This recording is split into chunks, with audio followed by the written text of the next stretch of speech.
with the Walker Kessler trade done, what's the next move the Jazz are going to do? Are they going to get a new center? Are they going to make a big trade? Let's talk about it. It's the Hoops Nerd Show.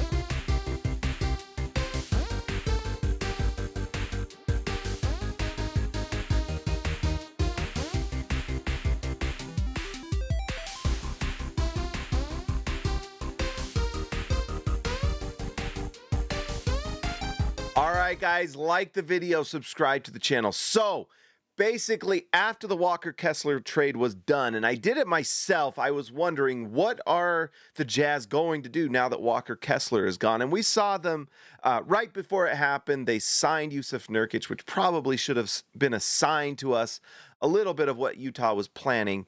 And then they go and get Jackson Hayes for depth.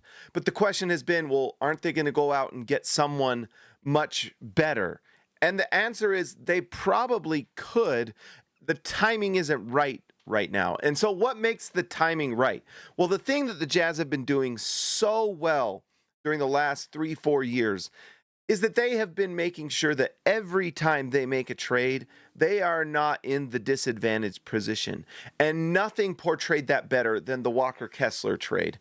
Utah went into that knowing that they could re-sign Walker Kessler if they wanted. And it gave them all the leverage in the Walker Kessler negotiations because LA came to the table with a $32.5 million per year offer. And Utah said, well, we can match that. LA obviously wanted him desperately. Utah said, you have to give us everything. And that's what happened because Utah was in a place of advantage. And now they obviously don't have Walker Kessler. He joins the Los Angeles Lakers and gets some of the biggest pressure he will ever feel in his entire career, or has felt, because now he's in LA and has to prove that he's worth what he both is being paid and what they traded for him, which was superstar stuff. Walker Kessler literally goes for more than Jaylen Brown, and so he's going to have to prove it. But how does Utah get more for Walker Kessler than Jaylen Brown?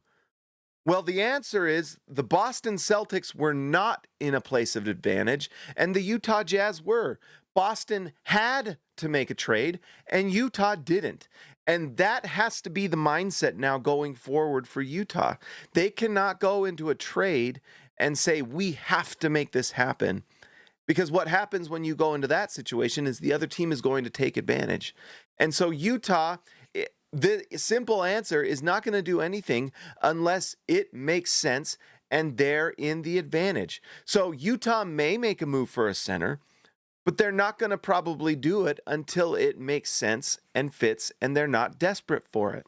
So this trade deadline, I would not be surprised if the Jazz make a move, but they're not going to make a move unless it makes sense, unless it's at least equal value. You know, Utah has a trade exception now with the Walker Kessler trade that's like $16 million or less, depending on the contract he gets from LA. We'll have to watch that and see what it is. It could be $20 million or less.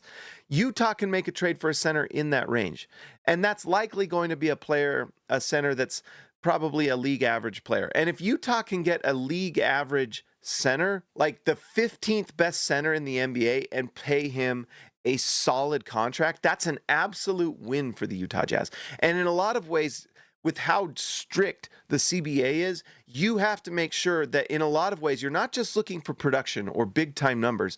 You're looking at the contract. Is this a value contract? The Walker Kessler contract is not a value contract because with the trade that's going to stick with him for the rest of his career and with the money he's going to be paid, he does not perceive, the perceived value is not there, right? And so that's basically what Utah's doing. Perceived value. They're going to go get a league average center either this upcoming trade deadline, or they're not going to do it at all because they've got league average-ish play from Jusuf Nurkic. And that's great. That's an awesome thing when all your money is going towards your skill positions at the forward and the guard. So that's exactly what Utah wants to do. And if they don't make a trade at trade deadline, guys, it's okay. It's not the end of the world. They can also pick up waiver wire guys. Older veterans that end up on the waiver wire, they can pick up this year. Give him a veteran minimum or something like that. And if that doesn't work, then guess what? They just go into the draft next year and they can either trade into the draft, into the late first round.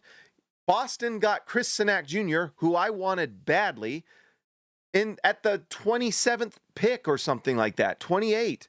That's where Rudy Gobert was picked at 27. Utah can trade for a center or draft a center either in the draft next offseason.